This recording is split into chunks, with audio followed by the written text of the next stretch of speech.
एक घर में एक खातून मौजूद थी, वो भी जॉब करती थी, साहब भी जॉब करते थे। तो सवेरे सवेरे कहीं वो उठी और उन्होंने पता नहीं कोई 1 या 2 अंडे रखे हुए थे, फ्रिज से निकाले, जल्दी जल्दी बनाया, खामन को खिलाया, खुद खैर चली गई। को 11-12 बजे फ़ोन जाता है खामन का बीवी के पास कि तुम ना आज अपने उस जहाँ तुम ऑफिस जिसमें जॉब कर रही हो वहाँ से तुम ना अपने घर चली जाना, मैं फिर शाम तक बात करता हूँ। ओके। खातून ने कहा पहले 10 की होया। अच्छा। यानी कितने अच्छे तरीके से उसने बात की थी कि तुम चली जाना, मैं शाम को बता दो। अरे इतना तो एतबार करो। नहीं पहले मैंने 10। उसने कहा कि थोड़ा मसला हुआ है तो मैं तुम्हें इसलिए कहते, नहीं मैं तो सवेरे ठीक निकली थी, कोई बात तो हुई नहीं थी। कैसे मसला, क्या हो गया? कहते यार वो सवेरे जो तुमने वो जो 2 अंडे बना दिए थे ना, वो तुम्हें पता तो है मेरी बहन घर आई हुई थी। अच्छा। और अम्मी ने उसके लिए मंगवाए थे। अच्छा तो तो वो कह रही हैं कि ये जानबूझ के ये करके गई है सब कुछ। ओके। तो इससे पहले कि मज़ीद को फटाओ तो बेहतर यही है कि तू चली जा, शाम तक मैं मामला दुरुस्त करके तुझे ले आऊँगा। ओके। मैं उन्हें कह दूंगा कि उसको वहाँ से जाना था या मैंने को काम भेजना था। खातून कहे कि मसला कोई नहीं, इतना परेशान ना हो, मैं देख लूँगी, लेकिन मैं घर नहीं जाऊँगी, मैं इधर ही आऊँगी। अच्छा। अच्छा, अब खातून ने क्या किया कि शाम को जब वापस जाएगी 1 दर्जन अंडे लिए अच्छा। और घर पहुँच गई। ओके। अच्छा, जब वो घर पहुँचती हैं तो वो सामने बैठी सास के सामने यूं अंडे फेंकती हैं उस चारपाई पर, कहते हैं कि इसकी वजह से मेरा घर तोड़वा रही थी आप, 2 खाए थे 12 लेकर आ गए। अच्छा। हस्बैंड के अंदर खड़े अभी।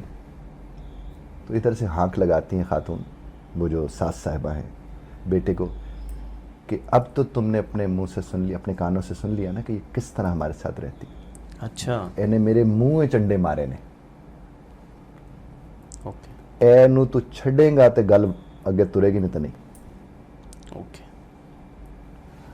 अब वो जिसको तरीके से संभाला जा रहा था एक वक्त में, उसने अपने तौर पर उसको और तर्ज पर देखा। ओके। और उसके साथ नतायज क्या निकले कि उसको खड़े खड़े उसे पहली तलाक देनी पड़ी वहां पर।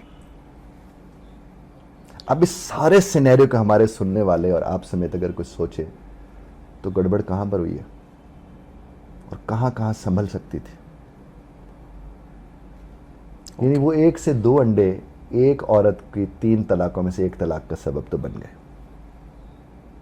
अब जब सवेरे मामला, पहले तो बुजुर्गों के संभाल लेना चाहिए था कि अच्छा वो अंडे खा गई है तो अंडे और मंगवा लो। तो असल काम तो उनका था। अच्छा, उन्होंने नहीं देखा। अच्छा, अगर उसने नहीं देखा, वो जो बहन आई हुई थी वो भी शादीशुदा थी, उसका भी तो अपना घर है, बिल्कुल ठीक। उसने भी नहीं देखा। देखा किसने जाकर? हस्बैंड ने।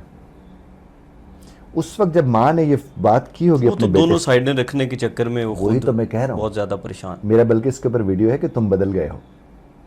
वो यही होता है, उसको वो भी कहते तुम बदल गए हो, वो भी कहते तुम बदल गए हो, वो अपने आप से बदले लेने में लगा हुआ होता है।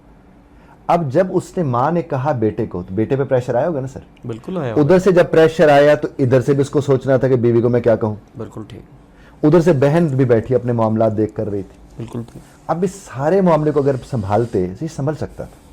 चलो, माँ ने गलत कर दिया जो नहीं करना चाहिए था, बहन ने भी गलत कर दिया जो नहीं करना चाहिए था। बीवी अपना घर सोच लेती। और जब शौहर कह रहे कि तू चली जा, मैं देख लूंगा, तो इतना वक्त तो दो। नहीं दिया। और चलो वापस तुम अंडे ले आई हो, सिर्फ इतना कह देती कि अम्मी जी मुझे पता चला था आपका दिल खराब हुआ है, मैं माजरत चाहती हूँ, जल्दी में थी। या ये ना भी ये सब कहती तो कुछ आ है। सकती थी। ये कह आके वो कहती है मैं वैसे ले आई हूँ अंडे, मैं आइंदा ख्याल रखूँ। जो जुमलों में क्या होता है सर। और अगर एक लड़की कहती है मेरी अना है, तो बड़ा तो अपनी अना उससे बड़ी समझ के बैठा होता है पहले से। ओके।